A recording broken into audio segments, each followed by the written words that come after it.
Virtual restaurants and ghost kitchens are a growing trend all around the country. They only serve food via takeout or delivery. The first ghost kitchen in Maine opened in December of 2020 when takeout and supporting local businesses was heightened because of the pandemic. These types of restaurants can be great for startups, but they're also raising concerns about the risk of scams.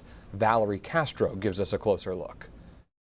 Last month, Ryan Benson had a late-night craving and picked up a delivery app to place an order. I thought maybe this was like some kind of like artisan grilled cheese place. I was like, oh, I'll try it. But Benson soon learned his order from The Meltdown was not the small artisanal restaurant he thought it was. The Meltdown turned out to be a virtual restaurant. I feel like I've been catfished by Denny's. They put on like a fake profile where they were The Meltdown. And it was really just some chef in a Denny's like making my food. It's all owned by the corporate diner chain. That online menu only available through the apps. A Denny's spokesperson says the company prioritized transparency, pointing out the connection is disclosed on the Meltdown's website. Ghost kitchens and virtual restaurants became a way for small businesses like food trucks to expand their reach, but some say it's gotten out of control.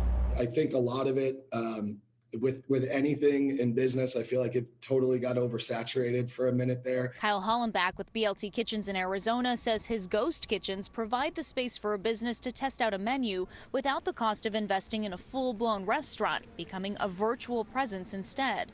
And they're able to roll out a concept or several concepts. Usually most of them are doing multiple concepts. So for example, one person or two people might be cooking 5 different restaurants on the Uber Eats and DoorDash kind of platforms. Since 2021, the number of virtual restaurants listed on Uber Eats has quadrupled in the U.S. and Canada.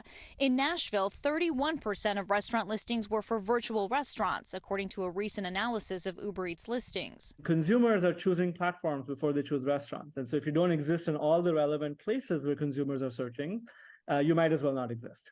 But with seemingly no limits as to how many rebrands or personas a virtual restaurant can take on, it's the customer who can feel duped. In a way, it makes it harder to know, where is this food coming from? Do I trust who it's actually coming from? Are they being honest about everything else? In this world, you can simply shut that listing down and start a new one, and no one would be the wiser. Delivery companies like Uber Eats and DoorDash are cracking down.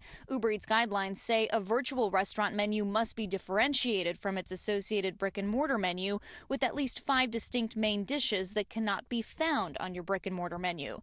DoorDash saying, quote, virtual restaurants are labeled and customers can access details about the physical location of the kitchen. Experts worry it's the small businesses missing out on the growing delivery culture. I worry about these independent businesses who are getting left behind with this trend, but don't even understand why. While customers are left to wonder if the convenience of delivery is worth the mystery. Because when you go in, at least you have the chance of like watching them make the food and you're like, I know exactly who prepared my food. That was Valerie Castro reporting.